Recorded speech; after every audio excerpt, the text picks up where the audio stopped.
Hello ਜੀ, ਸਤਿ ਸ਼੍ਰੀ ਅਕਾਲ ਸਾਰਿਆਂ ਨੂੰ। ਮੇਰੇ ਵੱਲੋਂ ਮੈਂ ਜਸਪ੍ਰੀਤ ਪਾਸੀ ਫਰੋਮ ਨਾਰਵੇ ਤੇ ਬੇਸਿਕਲੀ ਫਰੋਮ ਇੰਡੀਆ। ਤੇ ਅੱਜ ਸਾਡੇ ਨਵੇਂ ਗੈਸਟ ਨੇ ਬਹੁਤ ਹੀ ਪਿਆਰੇ ਜਿਹੇ couple, Kirti and Ash, Canada ਤੋਂ। Kirti ji by profession biochemist researcher ਨੇ ਤੇ ਐਸ਼ ਜੀ ਮੈਕੈਨੀਕਲ ਇੰਜੀਨੀਅਰ ਨੇ। ਉਹਨਾਂ ਦੀ ਬੈਕਗ੍ਰਾਉਂਡ ਅਸੀਂ ਵੈਲਕਮ ਕਰਦੇ ਹਾਂ ਸਾਡੇ ਪੇਜ ਤੇ। ਅੱਜ ਉਹਨਾਂ ਦੀ ਜਰਨੀ ਬਾਰੇ ਜਾਣਦੇ ਹਾਂ, ਉਹਨਾਂ ਦਾ ਵਾਏ ਕੀ ਰਿਹਾ ਇਹਨਾਂ ਨੂੰ ਇਸ ਬਿਜ਼ਨਸ ਨੂੰ ਜੁਆਇਨ ਕਰਨ ਦਾ, ਤੇ ਉਹ ਕੀ ਫੀਲ ਕਰ ਰਹੇ ਨੇ ਅੱਜ ਇਸ ਬਿਜ਼ਨਸ ਦੇ ਵਿੱਚ ਆ ਕੇ। ਮੋਸਟ ਵੈਲਕਮ ਜੀ ਤੁਹਾਡਾ, ਕੀਰਤੀ ਐਂਡ ਐਸ਼ ਜੀ। ਥੈਂਕ ਯੂ ਵੈਲਕਮ ਜੀ।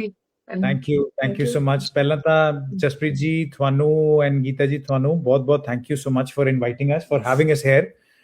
It is definitely a pleasure ਵੀ ਤੁਸੀਂ ਦੋਨਾਂ ਨੇ ਸਾਨੂੰ ਇਨਵਾਈਟ ਕੀਤਾ ਹੈ। ਅਸੀਂ ਦੋਨੇ ਬਹੁਤ ਖੁਸ਼ ਹਾਂ to be here with you. Thank you ਜੀ। Thank you. ਥੋੜਾ ਆਪਣੇ ਬਾਰੇ ਜੇ ਦੱਸੀਏ ਤਾਂ कीर्ति ਨੂੰ मैं रिक्वेस्ट मैं जो करूंगा। एक बायोकेमिस्ट बाय प्रोफेशन हूँ। Currently I am a full time digital business owner और योगा इंस्ट्रक्टर एज वेल। और अब ऐश बताएंगे। मैं professional mechanical engineer and also a project manager. मैं अपनी फील्ड ਦੇ ਵਿੱਚ obviously almost 20 ਸਾਲ ਤੋਂ ਕੰਮ ਕਰ ਰਿਹਾ ਹਾਂ। ਇੰਡੀਆ ਤੋਂ ਵੀ ਕੰਮ ਕੀਤਾ ਹੋਇਆ ਹੈ ਐਂਡ ਹੇਅਰ ਵੀ। ਮੈਂ ਆਪਣੀ ਜੌਬ ਕਰ ਰਿਹਾ right now, but I am supporting my wife and our digital business with full enthusiasm.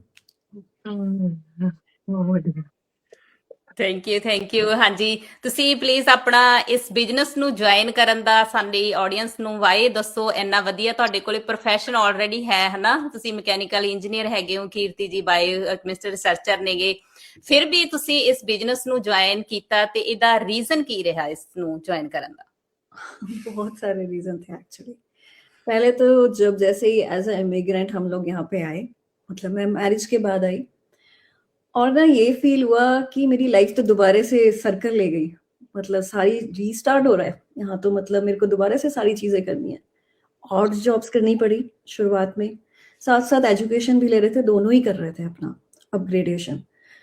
अच्छा, हम दोनों ने बहुत स्ट्रगल करने के बाद अपनी फील्ड में आ भी गए। जैसे मोस्टली इमिग्रेंट्स की लाइफ हर एक कंट्री के अंदर मोस्टली ऐसे ही होती है, आ भी गए। अब हमने दोनों ने ये देखा हमारे पास एक दूसरे के लिए ही टाइम नहीं बचा। हम दोनों ना अपनी लाइफ एंजॉय कर रहे थे, और एक ये भी दिख रहा था कि हम अपनी हेल्थ पे भी फोकस नहीं थे, क्योंकि वो टाइम ही नहीं मिल रहा था हम दोनों को। और साथ के साथ जो भी हम अर्न कर रहे थे वो तो हम मोस्टली टैक्स में दे रहे थे। उसका एक मेजर पोर्शन ਜਿਹੜਾ ਹੈ ਉਹ ਟੈਕਸ ਦੇ ਵਿੱਚ ਜਾ ਰਿਹਾ ਸੀਗਾ। And that made us feel like ਕਿ ਅਸੀਂ ਕੀ ਆਪਣੇ ਲਈ ਕੰਮ ਕਰ ਰਹੇ ਹਾਂ ਜਾਂ ਸਰਕਾਰ ਲਈ ਕੰਮ ਕਰ ਰਹੇ ਹਾਂ। ਤੇ ਉਹਨਾਂ ਸਾਰੀ ਚੀਜ਼ਾਂ ਤੋਂ ਸਾਨੂੰ ਲੱਗਿਆ ਕਿ ਵੀ कुछ ढूंढना चाहिए, ਇਹਦਾ ਕੋਈ ਸੋਲੂਸ਼ਨ ਲੱਭਣਾ ਪੈਣਾ ਹੈ। कोई सोल्यूशन देखना चाहिए। अच्छा, ऐश ने देखा सोल्यूशन, ये बिजनेस। ऐश ने मेरे सामने जिनका हमने बिजनेस देखा वो हमारी ही सिटी से थी, उनके हस्बैंड को ये जानते थे, तो उनकी पोस्ट वगैरह देखी और लगा कि अच्छा चलो एक बार बात करते हैं। ऐश ने मेरे सामने ये कहा कि लेट्स डू दिस बिजनेस। अच्छा, पहले तो मैंने कहा कि अच्छा यार मैं कैसे बिजनेस कर सकती हूँ, मैंने तो कभी जिंदगी में नहीं सोचा कि मैं कभी बिजनेस करूंगी, मैं एजुकेशन वाला इंसान, कभी सोचा ही नहीं है। अच्छा, जब उनसे बात करी उन्होंने कहा सोशल मीडिया रिलेटेड चीजें हैं। अब तो मैंने ना ही कर दी बिल्कुल। मैंने कहा ये तो मेरी बस की बिल्कुल भी बात नहीं है, मैं कर ही नहीं सकती सोशल मीडिया। मैंने कहा मैं तो आज तक अपने जितने फ्रेंड या फैमिली है उसको ये कहती हूँ कि मैं कभी आऊंगी नहीं सोशल मीडिया पे, व्हाट्सएप पे ही बात करो मेरे से, कैसे मैं ये बिजनेस कर सकती हूँ। अच्छा, हम दोनों ने स्टेप लिए। मैं बहुत स्केप्टिकल थी इस बिजनेस को लेके, ऐश पॉजिटिव था, मैं स्केप्टिकल थी। ऐश ने ना एक लाइन बोली मुझे एक दिन, कहते get rid from your comfort zone if you want to change your life. मैंने कहा मतलब क्या है?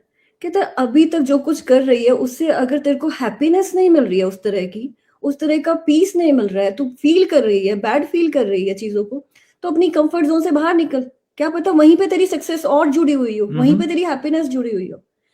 बहुत बार बहुत टाइम तक यही सोचती रही, बात तो सही है।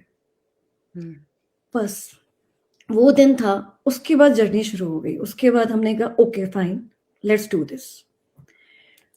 बहुत मुश्किल भी था शुरुआती टाइम, मेरे लिए बहुत मुश्किल था। सोशल मीडिया पे पोस्ट डालना ही बहुत मुश्किल लगता था मुझे, लेकिन ऐश की वो जो लाइन है वो हमेशा कान में बजती रहती थी कि तुझे करना है, तुझे चेंज होना है, तुझे अपनी लाइफ चेंज करनी है, तुझे अपनी फैमिली लाइफ चेंज करनी है, और नॉट ओनली बहुत सारे लोगों की लाइफ चेंज करनी है। ਕਿਉਂਕਿ ਇੱਕ ਚੀਜ਼ ਮੈਂ ਆਪਣੀ ਲਾਈਫ ਦੇ ਵਿੱਚ ਦੇਖੀ ਹੈ, ਮੈਂ ਤਾਂ ਹੀ ਕੀਰਤੀ ਨਾਲ ਇਹ ਗੱਲ ਵੀ ਸ਼ੇਅਰ ਕੀਤੀ ਸੀਗੀ, ਤੇ ਮੈਂ ਜਿੰਨੀ ਵੀ ਤੁਹਾਡੀ ਆਡੀਅנס ਹੈ ਕਿ ਮੈਂ ਉਹਨਾਂ ਨਾਲ ਵੀ ਆਹੀ ਸ਼ੇਅਰ ਕਰਨਾ ਚਾਹੂੰਗਾ ਵੀ ਜੇ ਤੁਸੀਂ ਆਪਣੀ ਲਾਈਫ ਦੇ ਵਿੱਚ ਕੁਝ ਇਹੋ ਜਿਹੀ ਚੀਜ਼ ਅਚੀਵ ਕਰਨੀ ਚਾਹੁੰਦੇ ਹੋ ਜਿਹੜੀ ਤੁਸੀਂ ਅੱਜ ਤੱਕ ਕਦੇ ਨਹੀਂ ਕੀਤੀ, you will have to do something ਜਿਹੜਾ ਤੁਸੀਂ ਆਪਣੀ ਲਾਈਫ ਦੇ ਵਿੱਚ ਅੱਜ ਤੱਕ ਨਹੀਂ ਕੀਤਾ।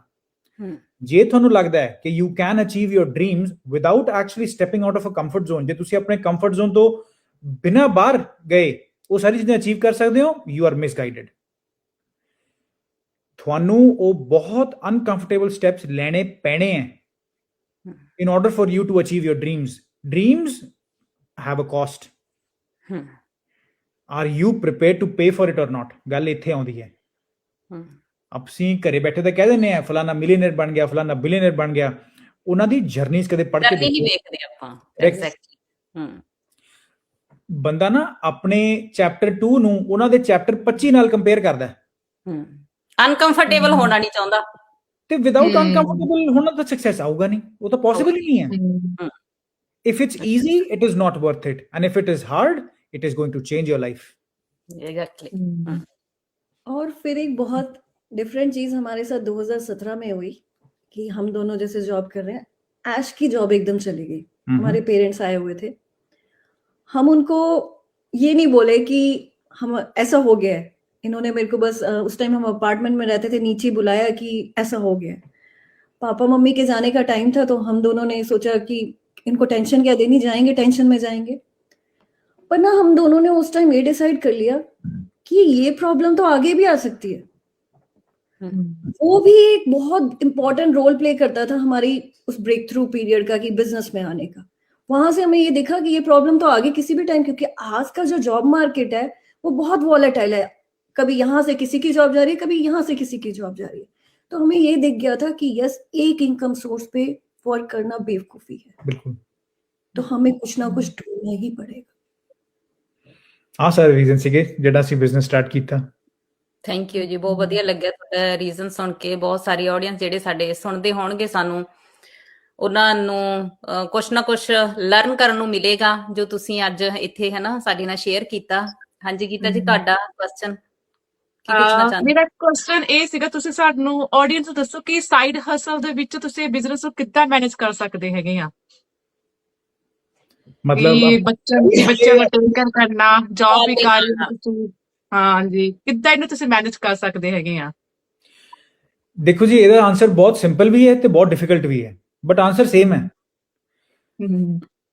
ਤੁਹਾਨੂੰ ਐਫੀਸ਼ੀਐਂਟ ਹੋਣਾ ਪੈਣਾ ਹੈ ਆਪਣੇ ਟਾਈਮ ਨੂੰ ਮੈਨੇਜ ਕਰਨ ਲਈ। ਦੇਖੋ, ਘਰ ਦੇ ਵਿੱਚ ਕਿਚਨ ਦੇ ਕੰਮ, ਬੱਚਿਆਂ ਦੇ ਕੰਮ, ਹਸਬੈਂਡ ਜਾਂ ਵਾਈਫ ਦੇ ਕੰਮ, ਜਾਂ ਆਪਣੇ ਪੇਰੈਂਟਸ ਦੇ ਕੰਮ, ਜਾਂ ਆਪਣੀ ਜੌਬ ਦੇ ਕੰਮ, ਉਹ ਕਦੇ ਨਹੀਂ ਖਤਮ ਹੋਣਗੇ। ਉਹ ਜਿੱਦਾਂ 5 ਸਾਲ ਤੋਂ 10 ਸਾਲ ਤੋਂ ਚੱਲਦੇ ਆ ਰਹੇ ਆ, ਉਹ ਅਗਲੇ 10 ਸਾਲ, ਅਗਲੇ 20 ਸਾਲ ਵੀ ਚੱਲਦੇ ਰਹਿਣਗੇ। ਬਿਜ਼ਨਸ ਕਰਨਾ ਕਿੱਦਾਂ ਕਰਨਾ, ਉਹ ਤੁਹਾਡੇ ਲਈ ਜ਼ਰੂਰੀ ਹੈ, ਤੁਹਾਡੇ ਬੱਚਿਆਂ ਲਈ ਨਹੀਂ, ਤੁਹਾਡੇ ਹਸਬੈਂਡ ਲਈ ਨਹੀਂ, ਜਾਂ ਤੁਹਾਡੇ ਪੇਰੈਂਟਸ ਲਈ ਨਹੀਂ। ਉਹ ਤੁਹਾਡਾ ਡਿਸੀਜਨ ਸੀਗਾ ਸਟਾਰਟ ਕਰਨਾ। You need to figure out ਵੀ ਮੈਂ ਆਪਣੇ ਦਿਨ ਚੋਂ ਉਹ 1 ਘੰਟਾ ਜਾਂ 2 ਘੰਟੇ ਜਾਂ ਈਵਨ ਅੱਧਾ ਘੰਟਾ ਹੀ ਕਿੱਦਾਂ ਕੱਢਣਾ ਹੈ, ਕਿੱਥੇ ਕੱਢਣਾ ਹੈ। ਇਹ ਤੁਹਾਡੀ ਰਿਸਪੌਂਸਿਬਿਲਿਟੀ ਹੈ, ਕਿਉਂਕਿ ਬਿਜ਼ਨਸ ਨੂੰ ਸਟਾਰਟ ਕਰਨਾ, ਸਕਸੈਸ ਨੂੰ ਅਚੀਵ ਕਰਨਾ, ਇਹ ਤੁਹਾਡਾ ਡ੍ਰੀਮ ਸੀਗਾ। ਐਂਡ ਡ੍ਰੀਮਸ, ਜਿੱਦਾਂ ਮੈਂ ਪਹਿਲਾਂ ਵੀ ਕਿਹਾ, dreams come true when you work hard. ਤੇ ਟਾਈਮ ਮੈਨੇਜमेंट ਸੌਖੀ नहीं है। जैसे हम बताते थे दोनों उस टाइम में, ब्रेक में जब मेरे को टाइम मिलता था तो मैं लर्निंग करती थी, जब मेरे को ब्रेक मिलती थी तब लर्निंग करती थी। जब घर सुबह सुबह मॉर्निंग में कई बार जल्दी उठती थी कि मुझे अपना काम करके जाना, जिससे मेरा माइंड को ये हो कि मैंने वर्क किया अपने बिजनेस पे। क्योंकि ये भी माइंड का एक वो होता है कि अगर आप नहीं करते ना तो आप फिर आप अंदर से लगता है अरे काम तो कर ही नहीं रहे हम बिजनेस पे। तो हम डिफरेंट स्लॉट्स देखते थे। इवन मैं जैसे आज भी किचन में काम करती करती, हमारी क्योंकि वीडियो बेस्ड ट्रेनिंग होती है या मास्टरमाइंड्स होते हैं, तो मैं किचन में काम करती करती सुनती रहती हूँ कि मुझे लर्निंग होती रहे। ये नहीं कि बाद में जाके बैठ के काम करूं, मतलब मैं अपने कोई भी घर के काम कर रही हूँ तो मैं सुनती रहती हूँ कान में लगाते हुए। तो इस तरह से भी हम दोनों काफी इस तरह से हम अपने काम को वर्क करते रहते हैं कि हाँ, लर्निंग भी हो, हम अपने बिजनेस पे भी वर्क कर रहे हैं। बहुत सारे डिसिप्लिन ਚ ਰਹਿ ਕੇ ਹੋ ਸਕਦਾ ਜੇ ਕੰਮ ਜੇ ਤੁਸੀਂ ਕਰਨਾ ਚਾਹੋ ਤਾਂ। ਬਿਲਕੁਲ ਬਿਲਕੁਲ ਬਿਲਕੁਲ। ਹਾਂਜੀ ਜਸਪ੍ਰੀਤ ਦੀਦੀ ਤੁਸੀਂ ਕੁਝ ਬੋਲ ਰਹੇ ਸੀ। ਇੱਕ ਮੇਰਾ ਕੁਐਸਚਨ ਇਹ ਹੈਗਾ ਤੁਹਾਨੂੰ ਪੁੱਛਣਾ ਚਾਹਨੀ ਆ ਮੈਂ ਕਿ ਬਹੁਤ ਸਾਰੇ ਲੋਕੀ ਨਾ ਬਿਜ਼ਨਸ ਕਰਨਾ ਤਾਂ ਚਾਹੁੰਦੇ ਨੇ ਬਟ ਡਿਸੀਜਨ ਨਹੀਂ ਲੈ ਪਾਉਂਦੇ ਹਨਾ ਉਸੇ ਚੀਜ਼ 'ਚ ਜਿਵੇਂ ਕਹਿ ਦੋ ਵੀ ਅਲਝੇ ਜਿਹੇ ਹੁੰਦੇ ਨੇ ਦਿਲ ਕਰਦਾ ਕਿ ਹਾਂ ਕਰਨਾ ਪਰ ਜਦੋਂ ਜਿੱਥੇ ਹੁੰਦਾ ਕਿ ਹਾਂ ਟਰਾਇਲ ਪੀਰੀਅਡ ਲੈਣ ਵਾਸਤੇ ਹੀ ਕਈ ਵਾਰੀ ਉਹ ਨਾ ਬਹੁਤ ਕੁਝ ਸੋਚਦੇ ਨੇ ਕਿ ਹਾਂ ਸਾਨੂੰ 149 ਪੇ ਕਰਨਾ ਪੈਣਾ ਕਿ ਉਹਨਾਂ ਨੂੰ ਲੱਗਦਾ ਕਿ ਪਤਾ ਨਹੀਂ ਕੀ ਹੋ ਜਾਣਾ ਜੇ ਉਹਨਾਂ ਨੇ ਇਹ ਪੇ ਕਰਤਾ ਹਨਾ ਸਿਕਿਉਰ ਨਹੀਂ ਫੀਲ ਕਰਦੇ ਆਪਣੇ ਆਪ ਨੂੰ ਤੁਹਾਡਾ ਕੀ ਕਹਿਣਾ ਉਹਨਾਂ ਦੇ ਬਾਰੇ ਉਹਨੂੰ ਦੇਖੋ ਜੀ ਉਹਨੂੰ ਨਾ ਇੱਕ ਵਰਡ ਹੁੰਦਾ ਐਨਾਲਿਸਿਸ ਪੈਰਾਲਿਸਿਸ ਉਹ ਨਾ ਬੰਦਾ ਸੋਚਦਾ ਹੀ ਰਹਿ ਜਾਂਦਾ ਹੈ ਕਿ ਵੀ ਮੈਂ ਜੇ ਮੇਰੇ 149 ਡੁੱਬ ਗਏ ਤਾਂ ਕੀ ਹੋਊਗਾ ਉਹਨਾਂ ਨੂੰ ਇਹ ਤਾਂ ਆਬਵੀਅਸਲੀ ਸਮਝ ਨਹੀਂ ਆ ਰਿਹਾ ਕਿ it's a risk free period guaranteed ਹੈ ਵੀ ਤੁਹਾਡੇ 149 ਨੂੰ ਕੁਝ ਨਹੀਂ ਹੋਣ ਲੱਗਿਆ but at the end of the day ਕਈ ਵਾਰੀ ਬੰਦਾ ਨਾ ਇਸ ਕਸ਼ਮਕਸ਼ 'ਚ ਫਸ ਜਾਂਦਾ ਹੈ ਕਿ ਵੀ ਮੈਂ ਤਾਂ ਹਜੇ ਰੈਡੀ ਨਹੀਂ ਹੈ ਮੈਂ ਹਜੇ ਆਹ ਚੀਜ਼ ਸੋਚਣੀ ਹੈ ਇਨਸਾਨ ਕਦੇ ਵੀ ਰੈਡੀ ਨਹੀਂ ਹੋ ਸਕਦਾ ਉਹ ਸਟਾਰਟ ਕਰਨ ਤੋਂ ਪਹਿਲਾਂ ਕੋਈ ਵੀ ਚੀਜ਼ ਰੈਡੀ ਨਹੀਂ ਹੁੰਦਾ ਤੁਸੀਂ ਉਸ ਜਰਨੀ ਦੇ ਵਿੱਚ ਰੈਡੀ ਹੁੰਦੇ ਹੋ not before you start the journey ਤੇ ਡਿਸੀਜਨ ਜੇ ਇਨਸਾਨ ਆਪਣੇ ਡਿਸੀਜਨ ਨਹੀਂ ਲੈ ਰਿਹਾ ਠੀਕ ਹੈ ਨਾ ਉਹ ਆਪਣੀ ਲਾਈਫ ਦੇ ਵਿੱਚ ਕੀ ਅਚੀਵ ਕਰੂਗਾ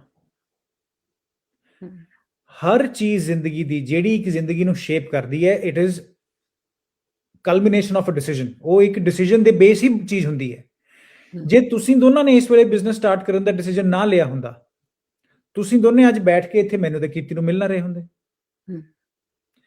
every decision leads to new experiences ਤੇ ਜੇ ਇਨਸਾਨ ਕੋਈ ਨਵਾਂ ਐਕਸਪੀਰੀਐਂਸ ਲੈਣ ਤੋਂ ਹੀ ਕਤਰਾ ਰਿਹਾ ਹੈ ਤੇ ਉਹ ਤਾਂ ਫਿਰ ਉਦਾਂ ਦੀ ਜ਼ਿੰਦਗੀ ਜੀ ਜਾਣਗੇ ਜਿੱਦਾਂ ਦੀ ਉਹ ਜਿੰਦੇ ਆਏ ਆ ਪਿਛਲੇ 20-25-30 साल ਤੋਂ और दूसरा 149 USD ट्रायल पीरियड जो है वो कोई ज्यादा बड़ी अमाउंट नहीं है वो आप ग्रोसरी स्टोर में भी जाते हो उतना उससे ज्यादा ही खर्च करके 10 दिन ਦੀ ਗ੍ਰੋਸਰੀ 10 ਦਿਨ ਦੀ ਗ੍ਰੋਸਰੀ ਹੁੰਦੀ ਹੈ खर्च करके आते हो तो क्यों ना एक बार जाके उस सिस्टम को देख के जाओ क्योंकि एक चीज जो है ना परफेक्ट टाइम की वेट करना ना बहुत बड़ी गलती है करेक्ट परफेक्ट टाइम कभी नहीं बनाना पड़ता है आपको अपने लिए बनाना पड़ता है तो मैं उनको यही कहूंगी जाके सिस्टम देख आओ 149 USD आप पता नहीं कहाँ किस जगह कहीं आपके सब्सक्रिप्शन चल रहे होंगे कहीं कुछ चल रहा होगा तो व्हाई नॉट आप अपने फ्यूचर में क्यों नहीं इन्वेस्ट करना चाहते ਜੇ ਬੰਦਾ ਆਪਣੇ ਆਈਫੋਨ ਲੈਣ ਲਈ ਜੇਬ ਚੋਂ $1000 ਕੱਢ ਸਕਦਾ ਹੈ ਜਾਂ ਆਪਣੇ ਉਹ ਚੀਜ਼ਾਂ ਕੱਢ ਸਕਦਾ ਤਾਂ ਆਪਣੇ ਜ਼ਿੰਦਗੀ ਨੂੰ ਸਵਾਰਨ ਲਈ $150 ਨਹੀਂ ਨਿਕਲਦੇ ਸੀਰੀਅਸਲੀ ਤੇ ਫਿਰ ਬੰਦਾ ਰੱਬ ਨੂੰ ਕਹਿੰਦਾ ਵੀ ਦੇਖੋ ਤੁਸੀਂ ਤਾਂ ਸਾਨੂੰ ਇੰਨੀਆਂ ਮੁਸੀਬਤਾਂ ਦਿੱਤੀਆਂ ਜ਼ਿੰਦਗੀ ਦੇ ਵਿੱਚ ਮੁਸੀਬਤਾਂ ਰੱਬ ਨੇ ਨਹੀਂ ਦਿੱਤੀਆਂ ਰੱਬ ਨੇ ਤਾਂ ਤੁਹਾਡੇ ਮੂਹਰੇ ਓਪਰਚੁਨਿਟੀ ਪੇਸ਼ ਕੀਤੀ ਹੈ ਤੁਸੀਂ ਨਹੀਂ ਡਿਸੀਜਨ ਲੈ ਰਹੇ ਰੱਬ ਨੂੰ ਗਾਲਾਂ ਕੱਢਣ ਦੀ ਲੋੜ ਨਹੀਂ एग्जैक्टली बिल्कुल सही है वो अपॉर्चुनिटी दिखाते हैं हम उसको खुद ही भगा देते हैं ਜਦੋਂ ਬੰਦਾ ਕਹਿੰਦਾ ਨਾ ਰੱਬ ਨੂੰ ਕਿ ਵੀ ਰੱਬਾ ਮੈਨੂੰ ਕਰੇਜ ਦੇ ਤਾਂ ਐ ਨਹੀਂ ਹੈ ਵੀ ਕੱਲ ਨੂੰ ਤੁਸੀਂ ਅਗਲੀ ਸਵੇਰੇ ਉੱਠਦੇ ਹੋ ਤਾਂ ਰੱਬ ਤੁਹਾਨੂੰ ਐਨ ਵੱਡੇ ਵੱਡੇ ਡੋਲੇ ਦੇ ਦਿੰਦਾ ਕਿ ਵੀ ਲੈ ਤੂੰ ਤਾਂ ਫੁੱਲ ਕਰੇਜੀਅਸ ਹੋ ਗਿਆ ਨਹੀਂ ਰੱਬ ਤੁਹਾਨੂੰ ਇੱਕ ਓਪਰਚੁਨਿਟੀ ਦਿੰਦਾ ਹੈ ਟੂ ਬਿਕਮ ਕਰੇਜੀਅਸ ਤੇ ਇਹ ਇਸੇ ਰੂਪ ਦੇ ਵਿੱਚ ਰੱਬ ਨੇ ਇੱਕ ਓਪਰਚੁਨਿਟੀ ਪੇਸ਼ ਕੀਤੀ ਹੈ in order for you to change your life ਜੇ ਤੁਸੀਂ ਉਹ ਓਪਰਚੁਨਿਟੀ ਗ੍ਰੈਬ ਕਰਨੀ ਹੀ ਨਹੀਂ ਤਾਂ ਉਸ ਉੱਪਰ ਵਾਲੇ ਨੂੰ ਕਹਿਣ ਦਾ ਕੁਐਸਚਨ ਦਾ ਤਾਂ ਕੋਈ ਹੱਕ ਬਣਦਾ ਹੀ ਨਹੀਂ ਇਹਨਾਂ ਨੇ ਰਿਫੰਡੇਬਲ ਫੀਸ ਹੈਗੀ ਆ ਐਗਜ਼ੈਕਟਲੀ ਤਾਂ ਹੀ ਤਾਂ ਕਹਿ ਰਹੇ ਵੀ ਕੋਈ ਇਹਦੇ ਹੈ ਹੀ ਨਹੀਂ ਨਾ ਮਤਲਬ ਕਿ ਮੈਨੂੰ ਬਹੁਤ ਵਧੀਆ ਗੱਲ ਲੱਗਦੀ ਹੈ ਕਿ 149 ਪੇ ਕਰਦੇ ਟਾਈਮ ਮਿਲਦਾ ਹੈ ਤੁਹਾਨੂੰ ਇਹਦੇ ਵਿੱਚ ਫਿਰ ਤੁਸੀਂ ਪੂਰਾ ਬਿਜ਼ਨਸ ਨੂੰ ਐਕਸਪਲੋਰ ਕਰ ਲੈਂਦੇ ਆ ਫਿਰ ਤੁਸੀਂ ਰਿਫੰਡ ਵੀ ਕਰਵਾ ਲੈਂਦੇ ਆ ਬਿਲਕੁਲ ਦੇਖ ਲਓ ਤੁਹਾਨੂੰ ਕਿੰਨਾ ਕੁਝ ਮਿਲ ਜਾਂਦਾ ਆ ਨਹੀਂ ਬਹੁਤ ਵਧੀਆ ਤੇ ਤੁਸੀਂ ਐਟ ਲਾਸਟ ਦੇ ਵਿੱਚ ਤੁਸੀਂ ਸਾਡੀ ਆਡੀਅנס ਨੂੰ ਕੀ ਮੈਸੇਜ ਦੇਣਾ ਚਾਹੋਗੇ take the first step yes don't Yeah. wait to be ready ਕਿਉਂਕਿ ਰੈਡੀ ਸਟਾਰਟ ਕਰਨ ਤੋਂ ਪਹਿਲਾਂ ਕਦੇ ਵੀ ਕੋਈ ਰੈਡੀ ਨਹੀਂ ਹੁੰਦਾ ਜਦ ਤੱਕ ਤੁਸੀਂ ਇੱਕ ਵਾਰੀ ਦੇਖਦੇ ਨਹੀਂ ਕਿ ਵੀ ਇਹ ਬਿਜ਼ਨਸ ਤੁਹਾਡੇ ਲਈ ਹੈਗਾ ਜਾਂ ਨਹੀਂ ਤੁਸੀਂ ਡਿਸੀਜਨ ਲੈ ਹੀ ਨਹੀਂ ਪਾਉਂਗੇ ਜੇ ਤੁਸੀਂ 149 ਨਹੀਂ ਦਿੱਤਾ ਜੇ ਤੁਸੀਂ ਫਰਸਟ ਸਟੈਪ ਨਹੀਂ ਲਿਆ ਤਾਂ that's also a decision somebody not making a decision is also a decision and that indecision is going to change their life ਜਿਹੜੀ ਕਿ ਬੈਟਰਮੈਂਟ ਲਈ ਨਹੀਂ ਹੋ ਰਹੀ ਹੈ ਤੇ ਜੇ ਡਿਸੀਜਨ ਲੈ ਕੇ ਬੰਦਾ ਕਿਸੇ ਚੀਜ਼ 'ਚ ਫੇਲ ਹੁੰਦਾ ਵੀ ਹੈ ਤਾਂ that failure turns into a lesson ਜਿਹੜਾ ਉਹਨਾਂ ਨੂੰ ਜ਼ਿੰਦਗੀ ਲਈ ਅੱਗੇ ਪ੍ਰਿਪੇਅਰ ਕਰਦਾ ਬਟ ਉਹਦੇ ਲਈ ਵੀ ਡਿਸੀਜਨ ਲੈਣਾ ਪੈਣਾ ਫਰਸਟ ਸਟੈਪ ਲੈਣਾ ਪੈਣਾ ਤੇ ਐਨਾਲਿਸਿਸ ਪੈਰਾਲਿਸਿਸ ਨੂੰ ਛੱਡੋ and take a decision in your life. ਆਹੀ ਸਾਡਾ ਲਾਸਟ ਮੈਸੇਜ ਰਹੂਗਾ ਮੇਰੇ ਤੇ ਕੀਰਤੀ ਵੱਲੋਂ। क्योंकि फियर्स तो चलते रहेंगे, फियर्स को साथ में बिठाओ अपने और बिल्कुल। कहो लेट्स डू दिस। करेक्ट। उसको पॉजिटिव फीडबैक दो फियर को कि मैं भी कर सकता हूँ, अगर ये कर सकते हैं तो मैं क्यों नहीं कर सकता। एग्जैक्टली। ਆਹੀ ਦੋਨੋਂ। ਥੈਂਕ ਯੂ ਜੀ। Thank you. Thank you Kirti and ਐਸ਼ ਜੀ, ਬਹੁਤ ਵਧੀਆ ਲੱਗਿਆ Thank ਤੁਹਾਡੀ you. ਬਿਜ਼ਨਸ ਜਰਨੀ ਬਾਰੇ ਜਾਣ ਕੇ ਸਾਨੂੰ, ਤੇ ਬਹੁਤ ਬਹੁਤ ਥੈਂਕ ਯੂ ਤੁਹਾਡਾ, ਤੁਸੀਂ ਸਾਡੇ ਲਈ ਟਾਈਮ ਕੱਢਿਆ, ਆਪਣਾ ਕੀਮਤੀ ਟਾਈਮ ਸਾਡੀ ਆਡੀਅנס ਨੂੰ ਦਿੱਤਾ, ਸਾਨੂੰ ਦਿੱਤਾ। ਸੋ ਤੁਹਾਡਾ ਬਹੁਤ ਬਹੁਤ ਥੈਂਕ ਯੂ। ਤਦ ਤੱਕ Thank ਲਈ ਸਤਿ ਸ਼੍ਰੀ you. Akal. Thank you again, Thank Thomas. you. Thank you for having us Take here. care. Thank you. Thank you so much. Bye. Bye. Okay ਜੀ, ਬਾਏ ਬਾਏ।